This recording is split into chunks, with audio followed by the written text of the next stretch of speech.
નમસ્કાર મિત્રો, આજે આપણે સ્ટાન્ડર્ડ 12th ઇંગ્લિશ ટેક્સ્ટબુક એમાં યુનિટ 6 એમાં રીડ 1 આપણે ડિસ્કસ કરવા જઈ રહ્યા છીએ.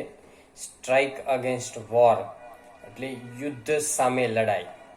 સ્ટ્રાઇક એટલે હડતાળ પણ થાય, સ્ટ્રાઇક એટલે હુમલો કરવો, એટેક કરવો એવું પણ થાય. અગેન્સ્ટ એટલે ની સામે અને ફેવર હોય તો તરફેણ કરવી. અગેન્સ્ટ એટલે સામે અથવા વિરુદ્ધમાં, વોર એટલે યુદ્ધ થાય, વર્લ્ડ વોર એટલે વિશ્વ યુદ્ધ થયા એ રીતે. એ સ્પીચ છે આપવામાં આવેલી હતી હેલન કેલર, કે જેના વિશે આપણે સ્ટાન્ડર્ડ 10th ની અંદર એક ચેપ્ટર ભણી ગયા હતા, આઈ લવ યુ ટીચર. અને હેલન કેલર એ જ્યારે 18 મહિનાની હતી, 1.5 વર્ષની, ત્યારથી જ તે બહેરી થઈ ગઈ હતી અને પછી આંધળી, બહેરી અને મૂંગી હતી.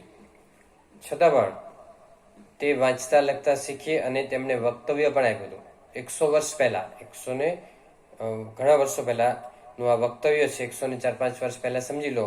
1916 ની અંદર, જાન્યુઆરી 5, 1916 ની અંદર એમણે સ્પીચ આપી હતી Helen Keller at Carnegie Hall, New York સિટીની અંદર.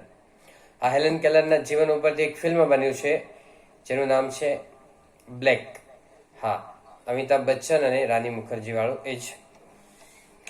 તો એ હેલન કેલર છે, એમણે મજૂરો છે, અસંગઠિત લોકો છે, એમના હક છે એના માટે લડવાનો, એને હક મેળવવાનો ખૂબ પ્રયત્ન કર્યો હતો. અત્યારે પણ ઘણા બધા લોકો છે એમના માટે કામ કરતા હોય છે. તમને મિત્રો ઘણીવાર તમે જોયું હશે કે ઘરની આજુબાજુમાં રોડમાં કામ ચાલતું હોય અથવા તો બિલ્ડિંગના કામ ચાલતા હોય, ત્યાં જે લોકો મજૂરો હોય એમના બાળકો એ પણ એમની સાથે રખડતા હોય છે. એમને પ્રોપર એજ્યુકેશન મળતું નથી, સ્કૂલે જઈ શકતા નથી અને નાનપણથી જે લોકો મજૂરીમાં લાગી જાય એને ચાઇલ્ડ લેબર કહેવાય, બાળ મજૂરી લાગી જાય અને એમના શરીરનો વિકાસ ઓછો હોય. તમે જોજો, એકદમ નાના લાગે, નીચે લાગે, એકદમ નબળા શરીરના લાગશે. આવા બાળકોના હક માટે ઘણા વર્ષોથી આપણે ત્યાં કૈલાસ સત્યાર્થી કામ કરતા હતા. ઘણા બધા લોકો કામ કરે છે.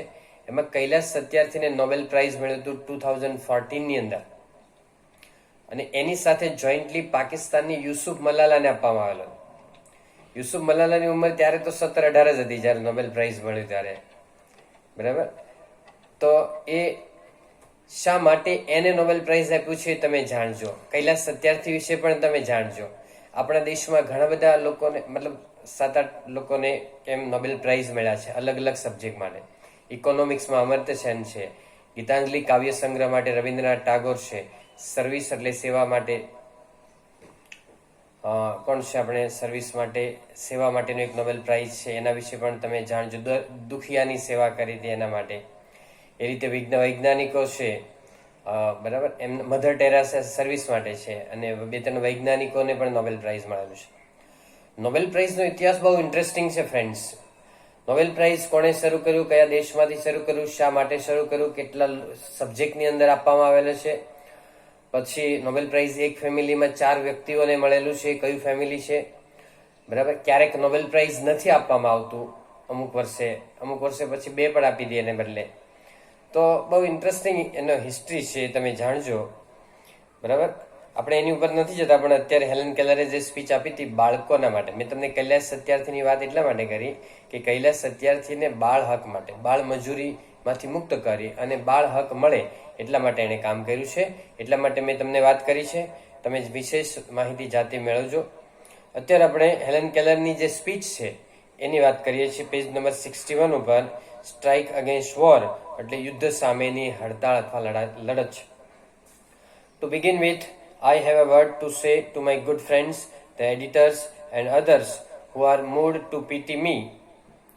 શરૂઆતમાં હું તમને કહું, મારે તમને 2 શબ્દો એમ કહેવા છે એમ કે મારા મિત્રો છે, તંત્રીઓ એટલે એડિટર્સ છે, અને બીજા જે કોઈ લોકો છે એને મારી ઉપર દયા આવે છે એમને મારે કહેવાનું છે કે some people are grieved because they imagine I am in the hands of unprincipled persons who persuade me to adopt unpopular causes and make me the mouthpiece of their propaganda. બરાબર, પ્રોપેગેન્ડા એટલે પ્રચાર થાય અને માઉથપીસ એટલે પ્રચારક બનવું.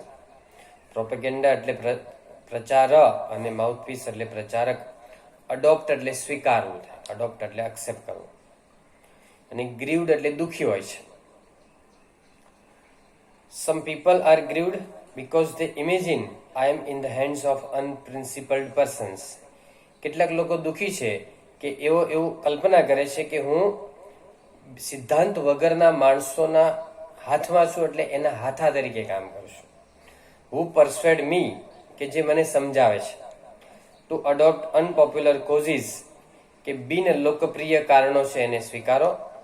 And make me the mouthpiece of their propaganda, અને તેઓના પ્રચાર માટે મને પ્રચારક તરીકે કામ કરાવે છે મારી પાસે. કેટલાક લોકોના હું હાથા તરીકે કામ કરું છું, એવા કેટલાક લોકો દુઃખી થઈને માને છે એમ કે Now let it be understood once and for all that I do not want their pity. પહેલી કે છેલ્લી વાર કહી દઉં એમ કે once and for all that, પહેલી ને છેલ્લી વાર, કે મારે તેઓની દયાની જરૂર નથી, તેઓ મારી પર દયા ખાય એવી કોઈ જરૂર નથી. I would not change places with one of them. હું કોઈ પણની વ્યક્તિની સાથે મારું સ્થાન બદલવા તૈયાર નથી. I know what I am talking about. હું જે બોલું છું એ હું જાણું છું, સભાનતાપૂર્વક બોલું છું. My sources of information are as good and reliable as anybody else. મારા માહિતીના સ્ત્રોત એ કોઈ પણ સૌથી ભરોસાપાત્ર વ્યક્તિ હોય એના જે સ્ત્રોત હોય એવા જ મારા માહિતીના સ્ત્રોત છે. ખોટી જગ્યાની માહિતી છે હું બોલતી નથી. રિલાયબલ એટલે વિશ્વાસપાત્ર, ભરોસાપાત્ર. રિલાયન્સ એનું નાઉન છે, અને રિલાય એટલે આધાર રાખો, ભરોસો રાખો, એનું વર્બ કહેવાય. રિલાય ઓન એટલે ડિપેન્ડ ઓન. અંડરલાઈન કરજો મિત્રો. એઝ નીચે અંડરલાઈન કરો. એઝ એ ડિગ્રી છે, positive degree.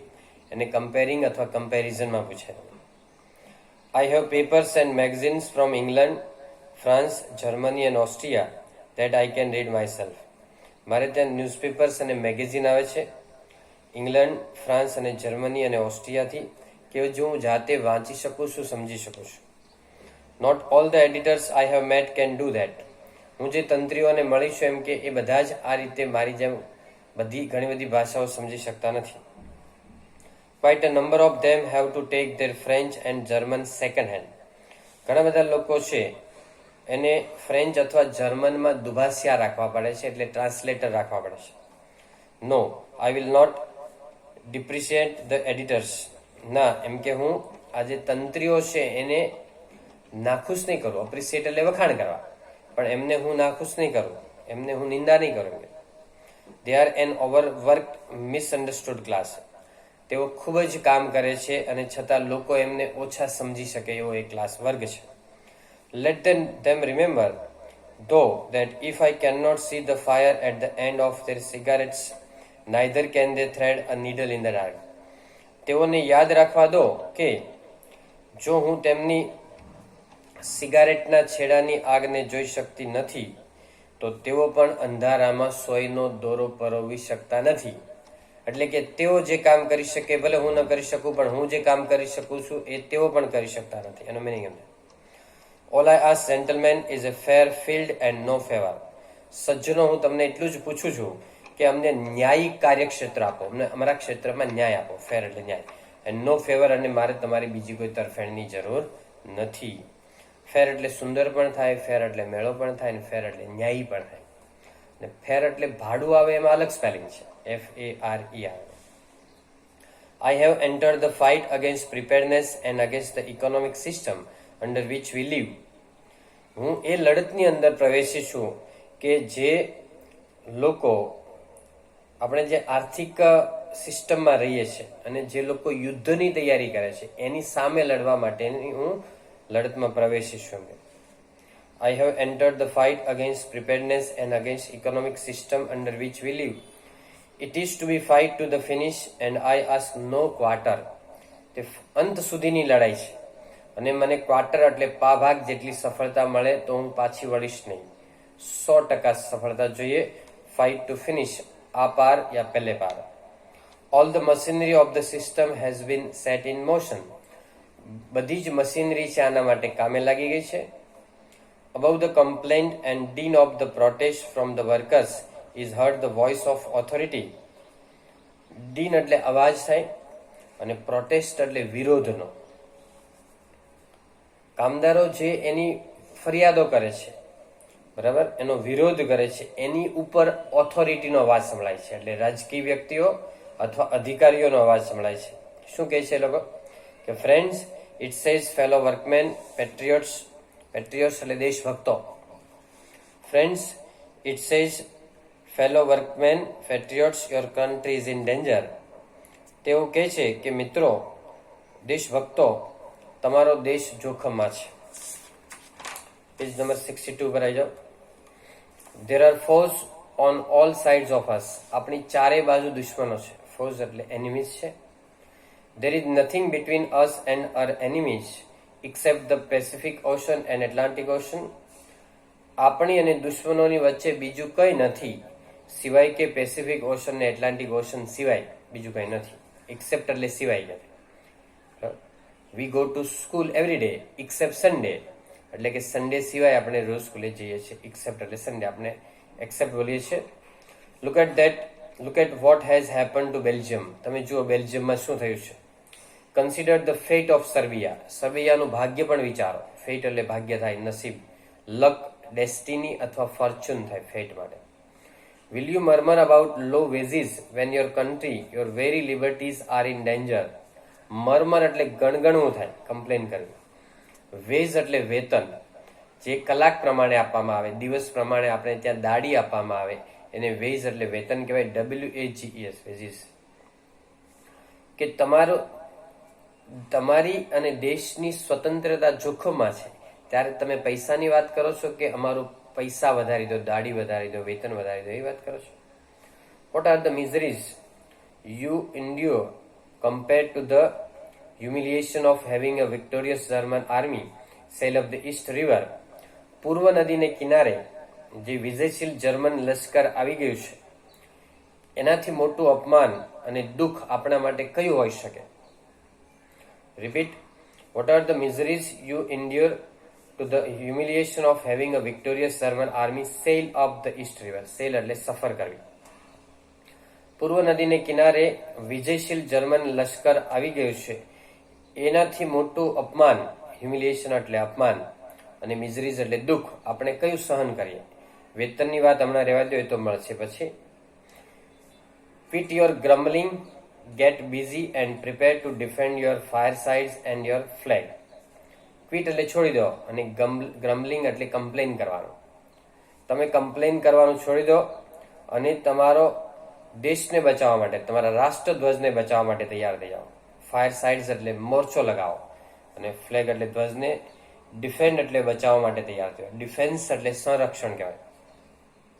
Gate an army, get a navy, be ready to meet the invaders like the loyal hearted freemen you are. Invaders એટલે આક્રમણખોરો. બરાબર, તમે આર્મીમાં જોડાઈ જાઓ, નેવી એટલે નૌકાદળમાં જોડાઈ જાઓ, પરંતુ તમારા દેશની ઉપર જે આક્રમણખોરો છે, ઇન્વેડર્સ, એની સામે લડવા માટે તૈયાર થઈ જાઓ. એક લોયલ હાર્ટેડ ફ્રીમેનની જેમ, એટલે વફાદાર હૃદયના દેશભક્ત હોય એની જેમ લડવા માટે તૈયાર થઈ જાઓ. અત્યારે લડવાનો સમય છે. Will the workers walk in to the step. હવે હેલન કેલર આપણને કહે છે, પહેલા છે ને અધિકારીઓ વર્કરને આવી વાણી બોલીને કન્વિન્સ કરી લે લડવા માટે અને મરવા માટે. હવે આપણને આ હેલન કેલર એમ કહે છે કે will the workers walk in to the step, કે શું કામદારો આ ઝાડની અંદર સપડાઈ જશે. ટ્રેપ એટલે ઝાડ. Will they be fooled again. શું ફરીથી તેઓ મૂર્ખ બનશે. I am afraid so. મને દહેશત છે, ડર હો. અફ્રેડ એટલે ડર. The people have always been amenable to oratory of this sort. Amenable એટલે સંવેદનશીલ અથવા ઇઝીલી કન્વિન્સિંગ થઈ જાય એવા, ઝડપથી સમજી જાય એવા. ઓરેટરી એટલે સ્પીચ થાય. ઓરેટર એટલે વક્તા, અને ઓરેટરી એટલે સ્પીચ. ઓફ ધીસ સોર્ટ એટલે આ પ્રકારની. લોકો છે ને આ પ્રકારની સ્પીચ પ્રત્યે સંવેદનશીલ, જલ્દી સમજી જાય અને દેશભક્ત બની જાય. સોર્ટ એટલે પ્રકાર. The workers know they have no enemies except their masters. કામદારો જાણે છે કે તેમને તેઓના માસ્ટર સિવાય બીજા કોઈ તેમના દુશ્મન નથી, કારણ કે એમનું શોષણ કરે છે. બરાબર, એમને ઓછા પૈસા આપવામાં આવે અને વધારે કામ કરવામાં આવે, ખાવા પીવાનું ઓછું આપવામાં આવે. They know that their citizenship papers are no warrant for the safety of their wives and children. તેઓ જાણે છે કે તેમને સિટીઝનશીપ એટલે નાગરિકત્વ આપે, પરંતુ નાગરિકત્વના કાગળો છે એ તમારી સલામતી, તમારા પત્ની, બાળકોની સલામતીની કોઈ ગેરંટી અથવા વોરંટી આપતા નથી. They know that honest sweat, persistent toil and years of struggle bring them nothing worth fighting for. Persistent એટલે સતત, continuous અથવા consistent. Consistent, persistent અને continuous એટલે સતત. Toil એટલે હાર્ડવર્ક થાય, શ્રમ કરો. Struggle એટલે સંઘર્ષ કરો. સ્વેટ એટલે પરસેવો પાડો થાય. સ્વેટ એટલે પરસેવો પાડો. હવે એમ કે કામદારો જાણે છે કે તેઓ પ્રામાણિકતાથી સતત પરસેવો પાડી, સખત મહેનત કરી અને સંઘર્ષ કરી રહ્યા છે દેશ માટે, છતાં પણ એમને લડવાને યોગ્ય એમને શું મળ્યું છે? એમને કંઈ મળ્યું નથી. વર્થ એટલે મૂલ્ય, એનું શું મૂલ્ય મળ્યું? Yet deep down in their foolish hearts they believe they are country. છતાં તેઓના હૃદયમાં ઊંડે ઊંડે આ મૂર્ખ લોકો છે કે જેના હૃદયમાં એમ લાગે કે આપણે જ દેશ છીએ. ઓ બ્લાઇન્ડ વેનિટી ઓફ સ્લેવ્સ, અરે અંધ અભિમાનમાં રાચતા ગુલામો. વેનિટી એટલે ગર્વ, આંધળો ગર્વ કરતા, આંધળું અભિમાન કરતા તમે ગુલામો છો. સ્લેવ એટલે ગુલામો છો. સ્લેવરી એટલે ગુલામી થાય. The clever ones up in the high places know how childish and silly the workers are. જે ચતુર લોકો છે ઊંચા પોઝિશન ઉપર, એ લોકો જાણે છે કે આ મજૂરો છે ને એ બાલિશ હોય છે અને મૂર્ખ હોય છે. બાલિશ એટલે બાળક જેવા હોય, મૂર્ખ હોય. They know that if the government dresses them up in khaki and gives them a rifle and starts them off with a band and waving banners, they will go forth to fight valiantly for their own enemies. શબ્દો જોઈ લો કે weaving banners એટલે ઝૂલતા banner, અને વેલિયન્ટલી એટલે bravely, બહાદુરીપૂર્વક. પેલા ચતુર લોકો એટલે રાજકીય લોકો હોય, અધિકારીઓ હોય, ક્લાસ 1-2 ઓફિસર્સ, કલેક્ટર, કમિશનર કક્ષાના લોકો. એ એટલે સરકાર. તો સરકાર જાણે છે કે જો તેઓને ખાખી કપડાં 2 જોડી આપી દે, 2-3 જોડી એમ થોડાક આપી દે, અને રાઇફલ આપી દે, અને તેમને ઝૂલતા બેનર આપી દે, તો આ લોકો છે એ બહાદુરીપૂર્વક દુશ્મનો સામે લડવા તૈયાર થઈ જાય, જીવનનું બલિદાન આપવા માટે તૈયાર. એમને ખાલી થોડુંક પ્રોત્સાહિત કરવાનું છે, સરી કન્વિન્સિંગ સ્પીચ આપવાની હોય છે. They are taught that brave men die for their country's honor. તેઓને શીખવવામાં આવે કે બહાદુર લોકો છે એ દેશના ઓનર માટે મરી જાય છે, જીવનનું બલિદાન આપી દે છે. ડાય ફોર એટલે સેક્રિફાઈસ કરી દેવું, બલિદાન આપી દે જીવનને બીજાના કોઈને બચાવવા માટે, દેશને માટે, તો ડાય ફોર કહેવાય. એક્સિડન્ટમાં મરે તો ડાઈડ ઇન કહેવાય. એક્સિડન્ટ, એટેકમાં મરે તો ડાઈડ ઇન. રોગને કારણે મરે તો ડાઈડ ઓફ આવે. ડાઈડ ઓફ કેન્સર આવે. He died in accident. He died for the country. Died પછી અલગ અલગ પ્રેપોઝિશન આવે તો અલગ અલગ meaning. What a price to pay for a vague idea, the lives of millions of young men, other millions crippled and blinded for life, existence made horrible for still more millions of human beings, the achievement and legacy of generations swept away in a moment, and nobody better off for all the misery. શબ્દો નોંધતા જજો અંદર મિત્રો. Vote a price to pay for અ વેગ idea. વેગ એટલે અસ્પષ્ટ idea, અનક્લિયર idea છે, છતાં પણ આપણે એનું કેવું મૂલ્ય ચૂકવીએ છીએ. The lives of millions of young men. અસંખ્ય યુવાનો લોકોના જીવન આપણે ગુમાવીએ છીએ યુદ્ધ થાય. Other millions cripple. કેટલાય લોકો પંગુ બની જાય. ક્રિપલ એટલે પાંગડા બની જાય, હાથ પગ વગરના બની જાય. And blinded for life. અને જીવન માટે અંધ પણ બની જાય. Existence made horrible for still more millions of human being. અસંખ્ય લોકો માટે જીવવું છે એ બદતર એટલે ખરાબ બની જાય છે. હોરિબલ, ભયંકર બની જાય. The achievement and legacy of generation swept અવે ઇન અ મોમેન્ટ. ક્ષણવારમાં જ આપણી સિદ્ધિ અને વારસો, જે આપણો સંસ્કૃતિનો વારસો હોય, એ બધું ધોવાઈ જાય છે. સ્વીપ એટલે વાળવું થાય, પણ એ ધોવાઈ જાય. Nobody better off for all the misery. અને કોઈ પણ દુઃખ સિવાય બીજું કોઈ આપણું સારું થતું નથી યુદ્ધ થાય તો. એટલે યુદ્ધ માટે હડતાળ કરો એમ કે છે. એકવાર રિપીટ કરું છું આખું sentence. What a price to pay for vague idea, the lives of millions of young men, other millions crippled and blinded for life, existence made horrible for all still more millions of human beings, the achievement and legacy of generations swept away in a moment, and nobody better off for all the misery. કે એક અસ્પષ્ટ વિચાર માટે લોકો કેવા બધા બલિદાન આપવા માટે તૈયાર થઈ જાય છે. ઘણા બધા યુવાન લોકો તેમનું જીવન ગુમાવે છે. અસંખ્ય લોકો છે એ પંગુ બની જાય, પાંગળા બની જાય છે. કેટલાય લોકો જીવન પર્યંત અંધ બની જાય છે. આપણું જીવન અસંખ્ય લોકોનું બદતર એટલે ખૂબ જ ખરાબ બની જાય છે. આપણે પેઢીઓ દર પેઢીઓથી જે અચીવમેન્ટ એટલે સિદ્ધિ પ્રાપ્ત કરી હોય, લેગસી એટલે આપણો મૂલ્યવાન વારસો હોય, એ બધું નાશ પામે છે ક્ષણવારમાં, અને દુઃખ સિવાય કોઈ પણને કંઈ સારું પ્રાપ્ત થતું નથી. This terrible sacrifice would be comprehensible if the thing you die for and call country fed, clothes, house and home you educated and cherish your children.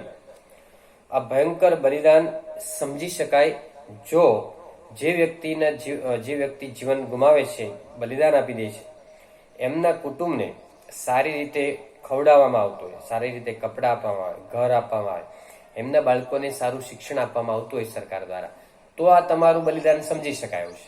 પણ જે માણસ બલિદાન આપે એના કુટુંબની પાછળ કોઈ જોતું નથી, એમ કે છે. This terrible sacrifice would be comprehensible if the thing you die for and call country fed એટલે ખવડાવું, ફીડનું ભૂતકાળ છે, clothes, house and home you educated and cherish your children.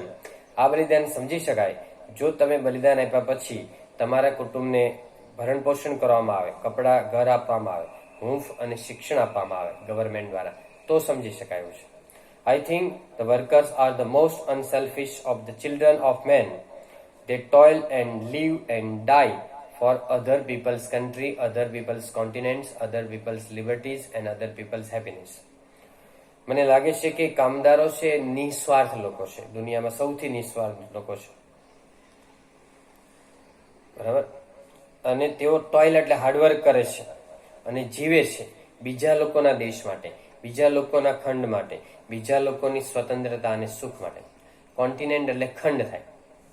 The workers have no liberties of their own.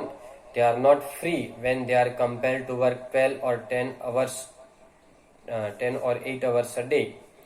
કામદારોને સ્વતંત્રતા નથી પોતાની જ્યાં સુધી તેમને 10-12 કલાક સુધી કામ કરવાનું દબાણ કરવામાં આવે છે. અંડરલાઈન કરો, કમ્પેલ ટુ વર્ક. કમ્પેલ પછી ટુ વાળું ક્રિયા બધા આવે. કમ્પેલ ટુ વર્ક નીચે અંડરલાઈન, ફોર્સ કરો, કમ્પેલ. જ્યાં સુધી 10-12 કલાક કામ કરવાનું દબાણ કરવામાં આવે ત્યાં સુધી તેઓ ફ્રી નથી. They are not free when they are ill paid for their exhausting toil.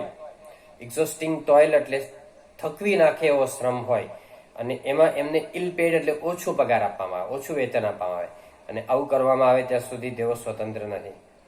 They are not free when their children must labor in mills, factories or starve, and when their women may be driven by poverty to lives of shame.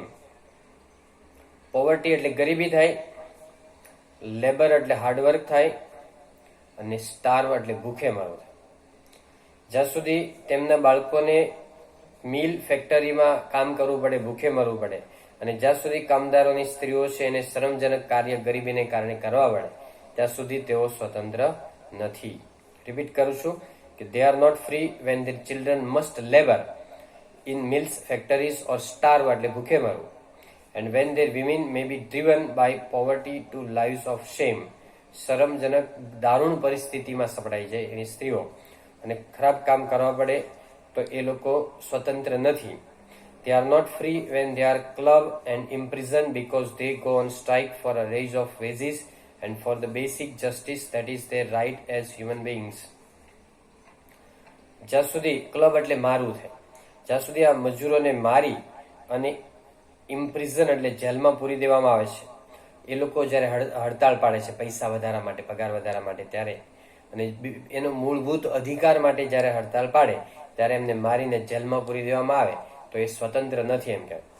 They are not free when they are clubbed and imprisoned because they go on strike for a raise of wages and for the basic justice that is their right as human beings. તેઓ સ્વતંત્ર નથી જ્યારે કામદારો છે એને પૈસા વધારે લેવા માટે એટલે પગાર વધારવા માટે જ્યારે તે માંગણી કરે, અધિકાર માટે માંગણી કરે, બરાબર, ત્યારે તેઓને મારી અને જેલમાં પૂરી દેવામાં આવે. અને જ્યાં સુધી આવું બને ત્યાં સુધી તેઓ સ્વતંત્ર નથી. ક્લબ એટલે મારવું થાય, વેજ એટલે વેતન થાય, અને સ્ટ્રાઇક એટલે હડતાળ કરવી, અને બેસિક જસ્ટિસ એટલે મૂળભૂત ન્યાય માટે હડતાળ કરવી. ઓકે ફ્રેન્ડ્સ, એટલે સુધી રાખીએ છીએ. બાકીનું ચેપ્ટર આપણે સેકન્ડ પાર્ટની અંદર કરશું. That's all. Happy learning, happy sharing. અને આ વિડીયોને લાઈક કરો, શેર કરો અને સબસ્ક્રાઇબ કરો. Thank you again.